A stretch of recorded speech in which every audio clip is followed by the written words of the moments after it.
Detective James Monk sat in his office at the Pennington County Sheriff's Department, staring at a missing persons report that had been haunting him for 3 days. The case should have been straightforward. A 22-year-old college student named Alex Patterson had vanished during a family vacation to Mount Rushmore, but the circumstances surrounding his disappearance were anything but ordinary. "Tell me again about the last conversation you had with your stepson," Monk said to Richard Patterson, who sat across from his desk looking haggard and defensive. Richard was 54, a successful insurance executive from Denver with the kind of controlled demeanor that came from years of managing corporate crises, but there was something in his eyes that suggested he was holding back crucial information. "Like I told you before, Detective, Alex was being stubborn about taking pictures," Richard said, his voice tight with frustration. "I simply suggested that maybe it wasn't the best day for photography, given the weather conditions." Monk consulted his notes. According to the initial report, Alex Patterson had disappeared on Tuesday afternoon while visiting Mount Rushmore with his mother, Sarah, and stepfather, Richard. The weather had been clear and warm, perfect conditions for photography, which made Richard's explanation suspicious. "Mr. Patterson, according to your wife, you didn't just suggest Alex avoid taking pictures. She said you screamed at him not to take photos at Mount Rushmore that day. Those were her exact words." Richard's jaw tightened. Sarah was upset. "She may have misinterpreted the intensity of my concern." "What exactly were you concerned about?" "Crowds," Richard said quickly. "The memorial gets very busy during peak tourist season. I thought it would be safer for Alex to wait for a less crowded day." Monk had visited Mount Rushmore the previous day to examine the scene where Alex had last been seen. Tuesday had actually been one of the quieter days of the week, with moderate visitor traffic and excellent visibility. Richard's explanation made no sense. "Where is Mrs. Patterson now?" Monk asked. "Sarah's back at our hotel. This whole situation has been very traumatic for her. Alex is her only child and they're extremely close." Monk made a note to interview Sarah Patterson separately. In his 15 years as a detective, he'd learned that family members often revealed different versions of the same events, and those discrepancies usually pointed toward the truth. "I need to ask you about Alex's camera," Monk said, pulling out an evidence bag. "This was found near the viewing area where he was last seen. The digital camera was expensive, a professional-grade model that suggested Alex was serious about photography." Richard stared at it without speaking for a long moment. "Alex saved for 2 years to buy that camera," he finally said. "He never went anywhere without it." "Which makes it strange that he would leave it behind when he disappeared," Monk observed, "unless he was forced to leave it." "What are you suggesting?" "I'm not suggesting anything, Mr. Patterson. I'm investigating all possibilities. Now I need you to think carefully. Did Alex take any pictures before he disappeared? Did he show you any images from that day?" Richard's hesitation was brief but noticeable. "I don't think so. Like I said, I discouraged him from taking pictures." Monk turned the camera over in his hands. The memory card was still inside, and the lab had already processed the images. What they'd found had raised more questions than answers. "Mr. Patterson, our forensics team recovered several photos from Alex's camera. The last image was taken at 2:47 p.m. on Tuesday, approximately 30 minutes before you reported him missing." Richard's face went pale. "What did the photo show?" Monk opened a file folder and pulled out an 8x10 print of the last image Alex had taken. It showed the iconic carved faces of Mount Rushmore, but in the background near the visitor center, 2 men in dark clothing appeared to be watching the photography area through binoculars. "Do you recognize either of these men?" Monk asked, pointing to the figures in the background. Richard leaned forward to examine the photo, and Monk watched his expression carefully. There was definitely recognition in his eyes, followed quickly by what looked like fear. I can't be sure from this distance," Richard said. "Lots of people use binoculars at Mount Rushmore. It's a popular tourist activity. Mr. Patterson, I'm going to ask you one more time, and I need you to be completely honest with me. Is there any reason someone might want to harm Alex? Any reason why you specifically didn't want him taking pictures that day?" Richard stood up abruptly, his corporate composure finally cracking. "Detective, my stepson is missing. Instead of wasting time interrogating his family, shouldn't you be out there looking for him?" "We have search teams combing the area around Mount Rushmore," Monk replied calmly. "But Mr. Patterson, finding Alex may depend on understanding why he disappeared. And right now the evidence suggests that someone didn't want him documenting what he saw at that memorial." After Richard left, Monk studied Alex's photograph more closely. The two men with binoculars were positioned perfectly to observe anyone taking pictures of Mount Rushmore from the main viewing areas. They weren't tourists. Their positioning and equipment suggested surveillance. Monk's phone rang, interrupting his analysis. "Detective Monk." "Detective, this is Ranger Lisa Martinez at Mount Rushmore. You asked me to call if we found anything unusual during our search for the missing young man." "What do you have, Ranger Martinez?" "We found Alex Patterson's backpack about a mile from the memorial, hidden in a cluster of rocks off the main trails. And Detective, there's something else you need to see." Monk felt his pulse quicken. "What is it?" "There's a note inside the backpack, written in Alex's handwriting. It says, 'If something happens to me, check the photos from 2:47 p.m. Richard knows why they didn't want me to take pictures." Monk stared at the photograph on his desk with new understanding. Alex Patterson hadn't just stumbled into danger. He had uncovered something that someone was desperate to keep hidden, and his stepfather Richard knew exactly what that something was. The question now was whether Alex was still alive to tell his story, or whether the men in his photograph had already silenced him permanently. Dawn broke over the Black Hills of South Dakota as Detective Monk joined the expanded search effort for Alex Patterson.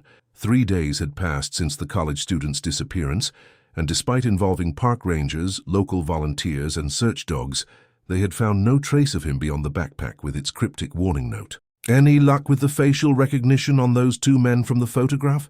asked Detective Torres, Monk's partner, as they prepared to search a new section of the park. "Still waiting on results from the FBI database," Monk replied. "But I've got a feeling this case is about more than a missing tourist." They were joined by Ranger Martinez, who had been coordinating the search efforts with park personnel. She looked exhausted. Mount Rushmore rarely dealt with disappearances, and the high-profile nature of the case was drawing unwanted media attention. "Any word from the Patterson family this morning?" Monk asked. "That's actually why I called you," Martinez said. "Sarah Patterson showed up at the visitor center at 6 a.m. demanding to join the search. She's not handling this well." Monk found Sarah Patterson sitting in the ranger station, clutching a coffee cup with shaking hands. At 48, she had the kind of refined appearance that spoke of comfortable suburban life, but grief had carved deep lines around her eyes. "Mrs. Patterson, I know this is difficult, but I need to ask you some questions about Alex and your husband." Sarah looked up with red-rimmed eyes. "Richard isn't Alex's father, Detective.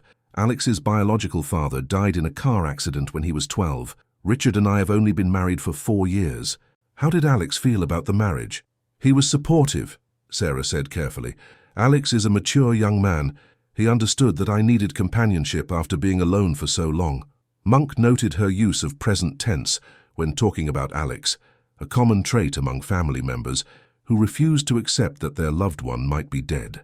"Tell me about the argument Alex had with Richard before he disappeared." Sarah's expression darkened. "It wasn't just an argument, Detective. Richard became almost violent when Alex started taking pictures. I'd never seen him react that way to anything." "What exactly did Richard say?" "He grabbed Alex's arm and screamed, 'Don't take photos at Mount Rushmore today.' When Alex asked why, Richard said it was dangerous, that Alex needed to trust him and put the camera away." Monk made notes while Sarah continued.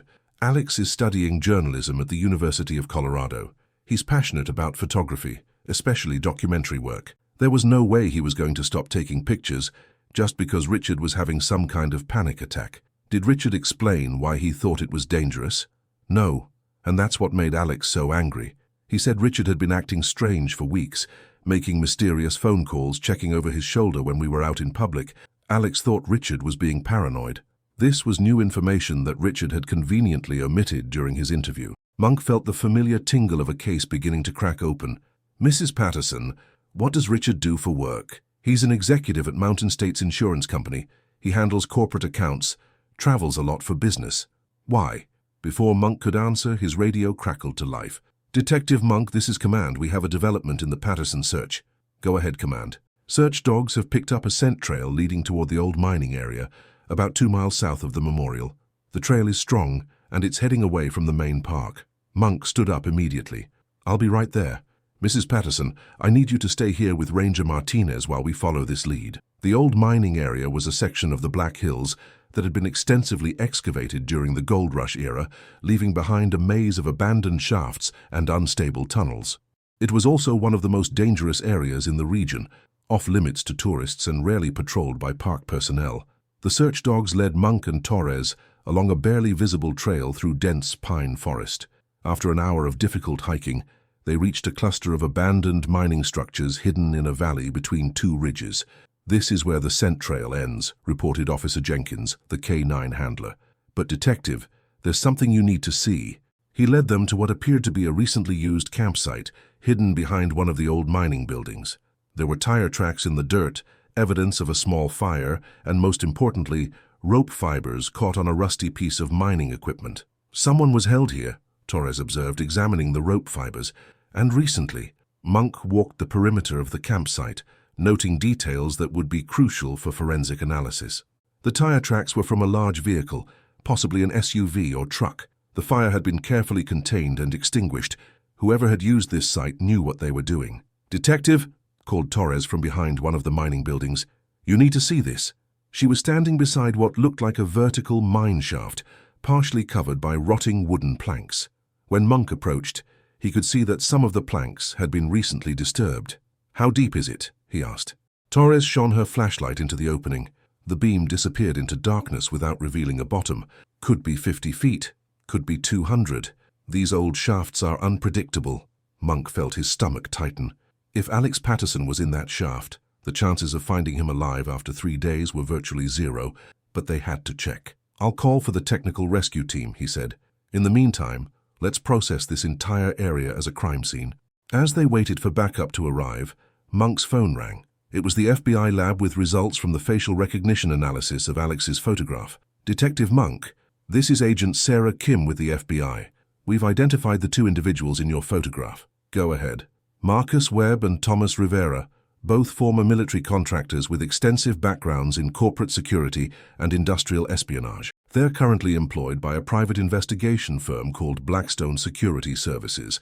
"What kind of work does Blackstone specialize in?"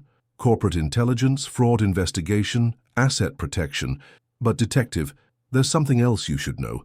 Blackstone Security has a contract with Mountain States Insurance Company, Richard Patterson's employer."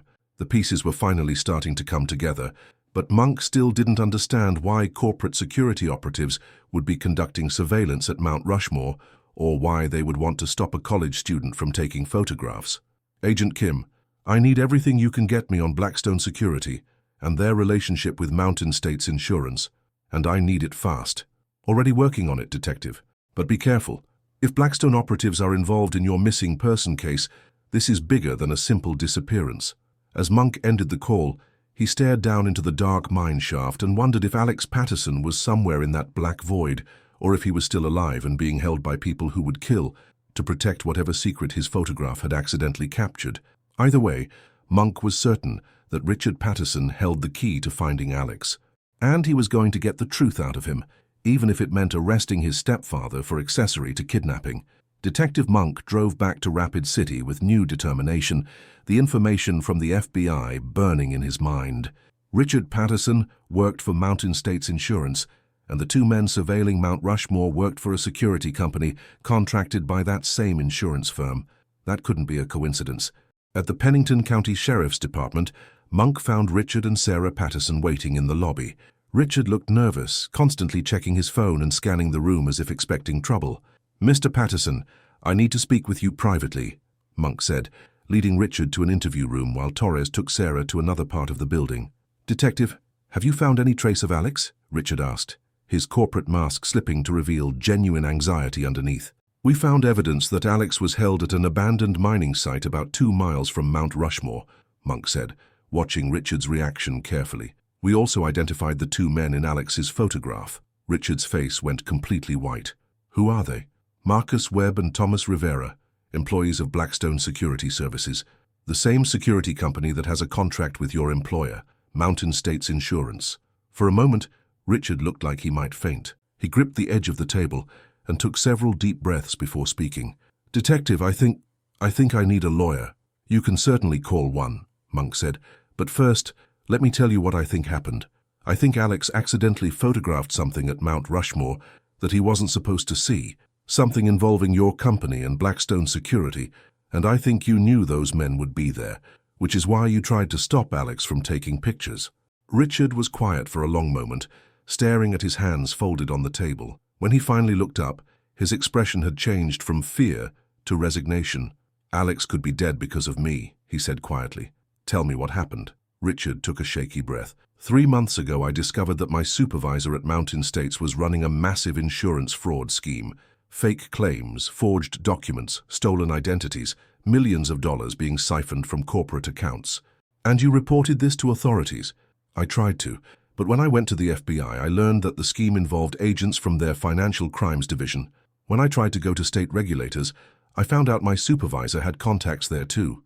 The corruption went deeper than I could have imagined." Monk leaned forward. "So what did you do?" "I started documenting everything myself, copying files, recording conversations, gathering evidence that could be used to expose the entire operation. But they found out what I was doing." "Who found out?" "My supervisor, Carl Morrison, and his partners in the fraud scheme. They threatened me, said they'd destroy my career and Sarah's business if I didn't cooperate.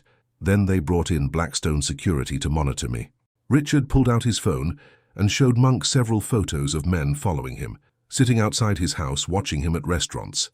"They've been surveilling me for weeks, making sure I don't contact law enforcement or media." "Then why were they at Mount Rushmore?" "Because I was supposed to meet someone there," Richard said, his voice barely above a whisper. "A journalist from the Denver Post who specializes in corporate fraud investigations. I'd been secretly communicating with her through encrypted messaging, and we'd arranged to meet at Mount Rushmore to exchange documents." The pieces were falling into place. "But Alex started taking pictures before you could complete the meeting." "The journalist never showed up.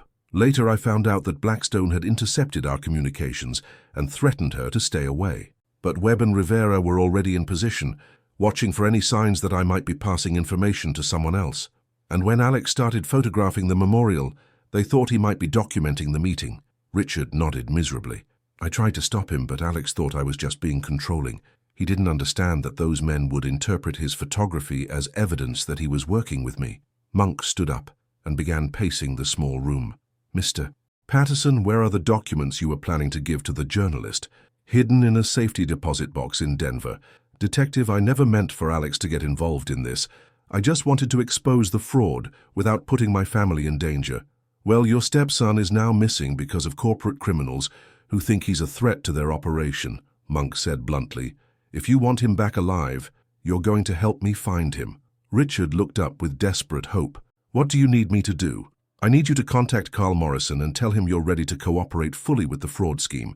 Tell him you'll destroy all the evidence you've gathered and keep quiet about everything you've discovered." "And then what?"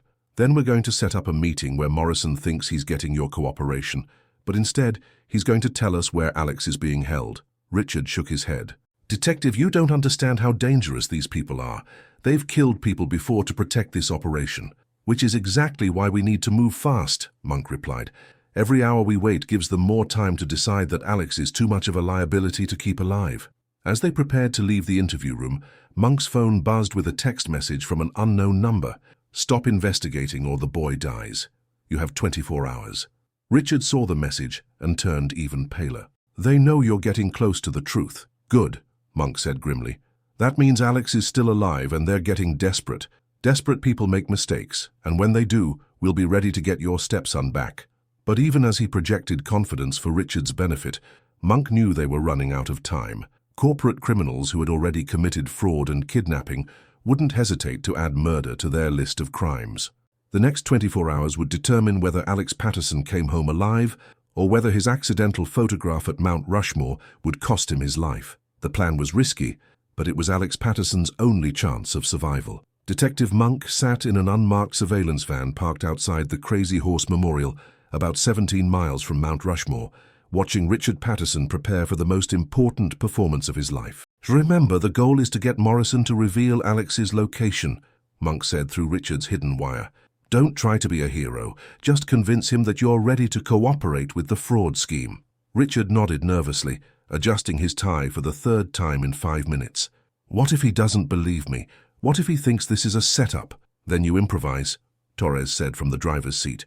"But Richard, you need to understand that this might be our only chance to find Alex alive." Carl Morrison had agreed to meet at the Crazy Horse Memorial after Richard called him claiming to have suffered a crisis of conscience. According to Richard, Morrison was paranoid about law enforcement surveillance, which made the tourist-heavy memorial site an ideal location for the meeting. Target vehicle approaching from the east, reported Agent Kim, who had arrived from the FBI Denver office to assist with the operation. Black SUV, Montana plates, 2 occupants. Monk watched through binoculars as the SUV parked near the visitor center. Carl Morrison emerged first, a heavy-set man in his 50s with the kind of soft appearance that came from years behind a desk. The second man was younger and more athletic, probably private security. "That's Morrison," Richard confirmed. "I don't recognize the other guy. Probably Blackstone personnel," Agent Kim said. "Richard, you need to go now.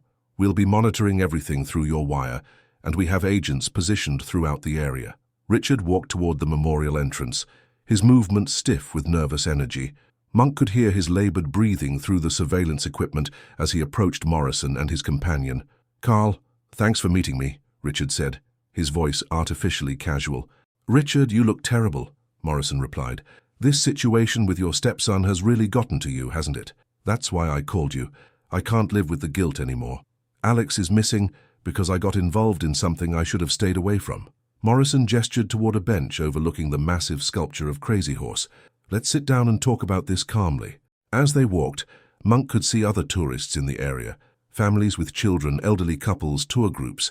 The normalcy of the setting made the conversation about corporate fraud and kidnapping feel surreal. "Richard, I want you to understand that what happened to your stepson was never supposed to occur," Morrison said once they were seated. "We were simply monitoring your activities to protect our business interests." "Where is he, Carl? Where is Alex?" "Safe, for now. But his continued safety depends on your cooperation. We need to know that you're committed to putting this unfortunate situation behind us." Richard pulled out his phone and showed Morrison several photos. "These are pictures of the safety deposit box, where I've been storing documents related to your business activities. I'm prepared to destroy everything and pretend I never saw any of it." Morrison examined the phone carefully, then handed it to his companion, who Monk now suspected was Marcus Webb from the Mount Rushmore surveillance photos. "This is a good start," Morrison said, "but Richard, we need more than promises. We need proof that you're serious about protecting our operation." "What kind of proof?" "We want you to join us as a full partner, not just an employee who looks the other way, but someone who actively helps us expand our activities. There's a lot of money to be made if you're willing to commit completely." Monk felt his jaw clench as he listened to Morrison's proposal. The man was trying to turn Richard into an active participant in the fraud scheme, which would make him legally culpable and less likely to cooperate with law enforcement later. "Carl, I just want my stepson back safe," Richard said. "I'll do whatever you need me to do." "Excellent. Then here's what we're going to do. Tomorrow morning, you're going to accompany Marcus here to our storage facility in Wyoming. You'll help us process some insurance claims that require your expertise, and you'll see firsthand how profitable our operation can be." "And Alex?" Morrison smiled, but there was no warmth in it. "Alex will be returned to his family once we're confident in your loyalty. Consider tomorrow's trip a test of your commitment." As the meeting concluded, Monk watched Richard shake hands with Morrison and Webb, playing the role of grateful employee perfectly. But he could hear the tremor in Richard's voice through the wire, the fear that he was agreeing to something that might not result in Alex's safe return. "Good work," Monk said through Richard's earpiece as Morrison and Webb returned to their SUV. "Now get back to the van so we can plan our next move." 20 minutes later, the team was gathered around a map of Wyoming, plotting their strategy for the following day's operation. "The storage facility Morrison mentioned is probably where they're holding Alex," Agent Kim said. "It would be isolated, secure, and far from any law enforcement presence." "It's also a trap," Torres pointed out. "They're not planning to let Richard walk away from this. Once he's at that facility, they'll have leverage to keep him quiet permanently." Monk studied the map, noting the remote location Morrison had specified. "We'll follow Richard to the facility, but we'll need backup from Wyoming State Police and federal agents. This isn't just about rescuing Alex anymore. We're looking at taking down an entire fraud operation." Richard looked pale but determined. "Detective, what are the chances that Alex is still alive?" It was the question Monk had been dreading, because the honest answer would crush what little hope Richard had left. Corporate criminals who had already committed kidnapping rarely left witnesses alive to testify against them. "We're going to find out tomorrow," Monk said instead. "But Richard, you need to be prepared for any outcome. These people have already proven they're willing to kill to protect their operation. As the team prepared for what could be their final opportunity to save Alex Patterson, Monk couldn't shake the feeling that they were walking into a situation where not everyone would survive. The photograph Alex had taken at Mount Rushmore had exposed a criminal conspiracy, but it had also marked him for death. Tomorrow would determine whether his accidental documentation of corporate surveillance would cost him his life, or whether it would be the evidence needed to bring his captors to justice. The Wyoming storage facility sat in a desolate valley 30 miles from the nearest town, surrounded by nothing but sagebrush and rocky hills. Detective Monk watched through binoculars from a ridge overlooking the compound as Richard Patterson's rental car followed Marcus Webb's SUV through the chain-link gate. "All units, suspects have entered the facility," Monk radioed to the federal and state law enforcement teams positioned around the perimeter. "Richard's wire is still transmitting clearly." Agent Kim crouched beside Monk, monitoring the surveillance equipment. "The facility is larger than we expected. At least a dozen buildings, some of them big enough to house vehicles or other things." Through Richard's hidden microphone, they could hear Webb giving him a tour of the operation. The storage facility was a front for an elaborate insurance fraud scheme, involving stolen vehicles, fake accident claims, and forged medical records worth millions of dollars. "This is where we process the paperwork," Webb was saying as they entered one of the larger buildings. "Your expertise in corporate claims will be very valuable to our expansion plans." "It's impressive," Richard replied, his voice tight with nervous energy. "Carl mentioned that you might have some temporary guests here as well." "Ah, yes, your stepson. He's been quite comfortable, actually. Would you like to see him?" Monk's pulse quickened. Alex was alive, at least for now. But Webb's casual tone suggested that the young man's survival was temporary, contingent on Richard's cooperation with the fraud scheme. They could hear footsteps echoing through what sounded like a concrete corridor, then the sound of a heavy door being unlocked. "Alex!" Richard's voice was filled with relief and anguish. "Richard!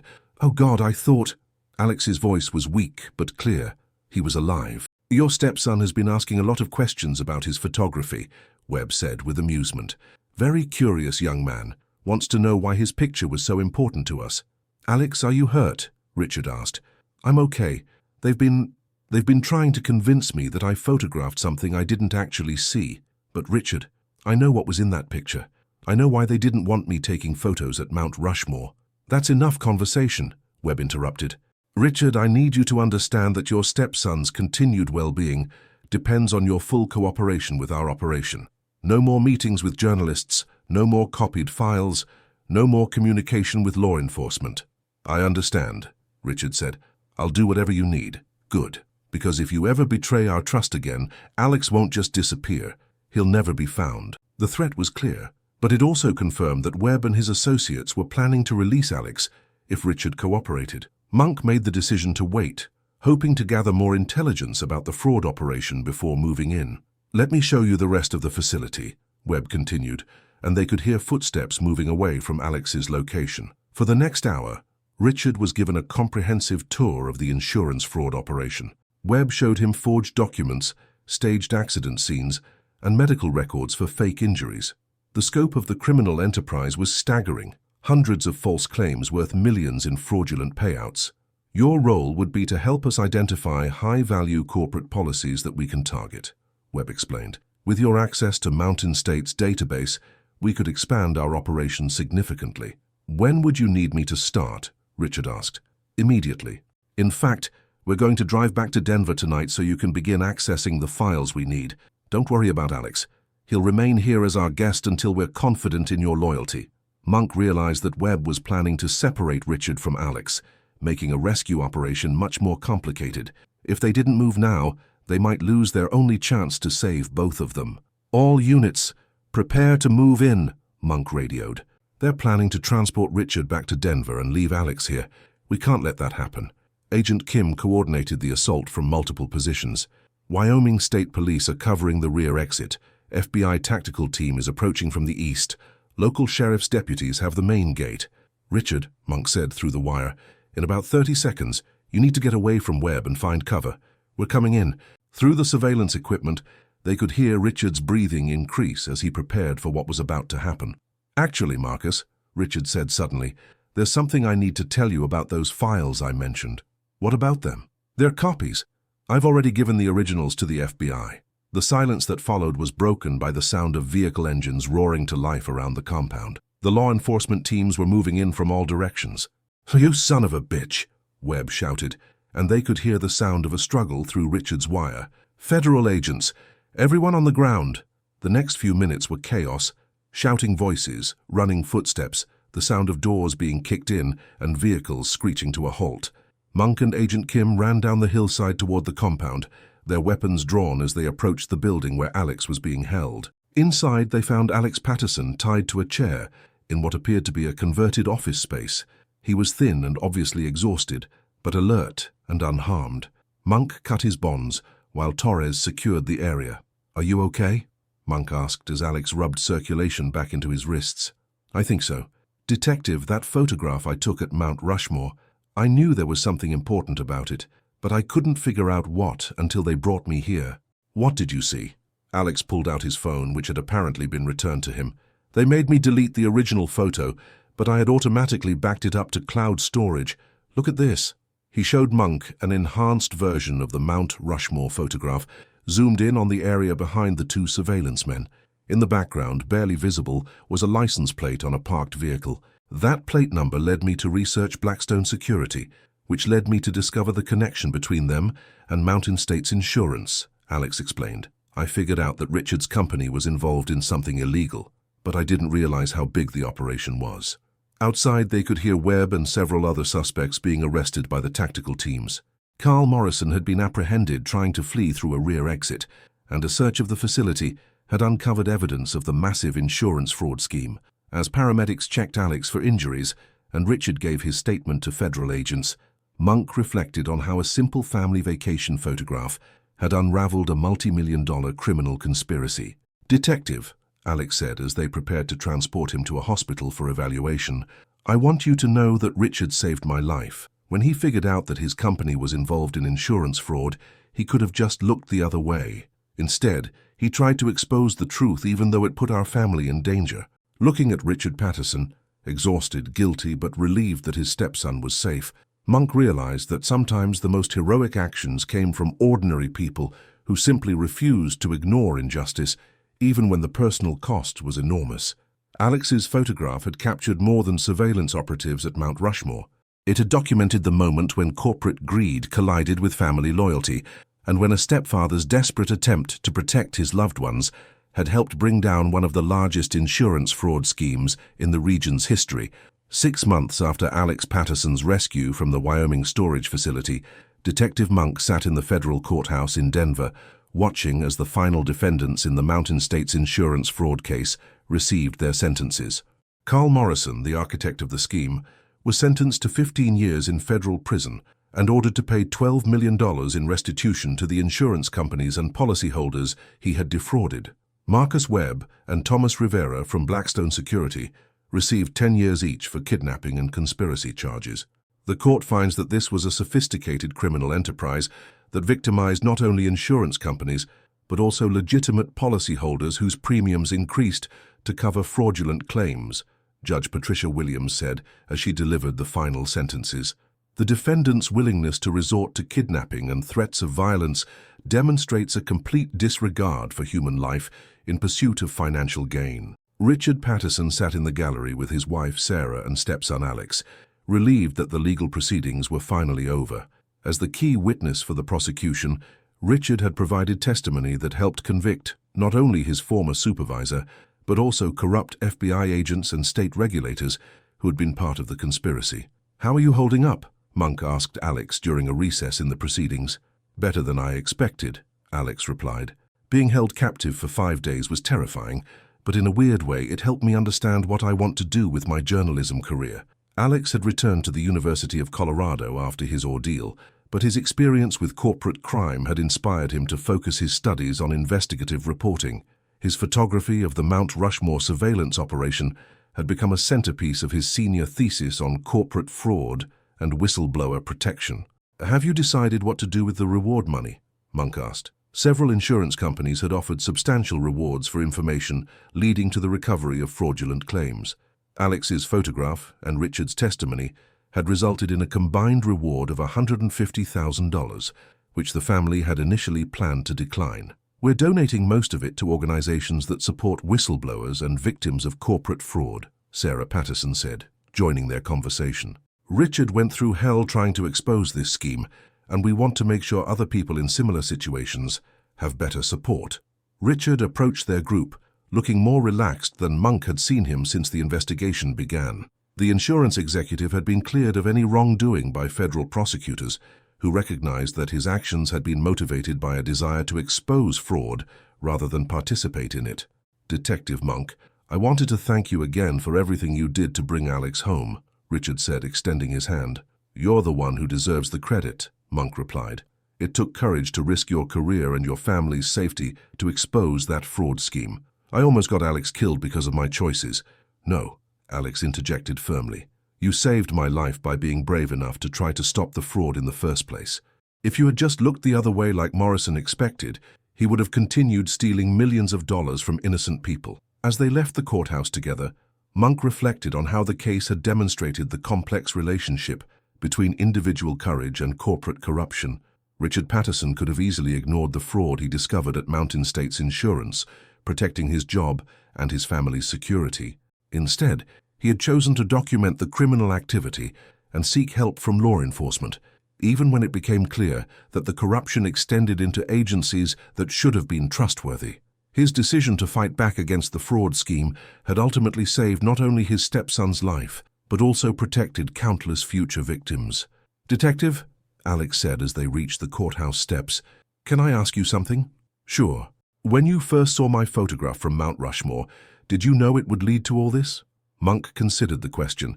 The image Alex had captured showed two men with binoculars watching tourists take pictures, nothing more. But sometimes the most innocent-looking evidence revealed the darkest truths. "Honestly, no," Monk admitted, "but I've learned that the most important evidence often comes from unexpected sources. Your photograph didn't just document surveillance. It captured a moment when corporate criminals thought they were invisible, and that's what brought them down. That, and your stepfather's refusal to be intimidated by people who thought they were above the law." 1 year later, Alex Patterson's documentary film about corporate fraud and whistleblower protection premiered at the Denver International Film Festival. The film featured interviews with his family, Detective Monk, and other law enforcement officials involved in the Mountain States Insurance investigation. But the most powerful moment came when Alex showed his original photograph from Mount Rushmore and explained how a simple tourist snapshot had accidentally documented the surveillance operation that led to his kidnapping and ultimately exposed a multi-million-dollar fraud scheme. "Sometimes the most important truths are hidden in plain sight," Alex said in his closing narration. "My stepfather screamed at me not to take photos at Mount Rushmore that day because he was trying to protect me from people who would hurt anyone who threatened their criminal operation. But the photograph I took despite his warning became the evidence that brought those criminals to justice. And it taught me that ordinary people, tourists with cameras, insurance executives with consciences, detectives with persistence, can defeat corruption when they're willing to stand up for what's right." As the credits rolled, Detective Monk smiled at the thought that Alex Patterson's accidental documentation of corporate surveillance had become a powerful tool for educating others about the importance of transparency and accountability. The young man who had disappeared at Mount Rushmore had returned not only as a survivor, but as someone committed to ensuring that other families wouldn't have to face the same dangers he had experienced. And sometimes that was the best possible outcome from even the darkest of investigations.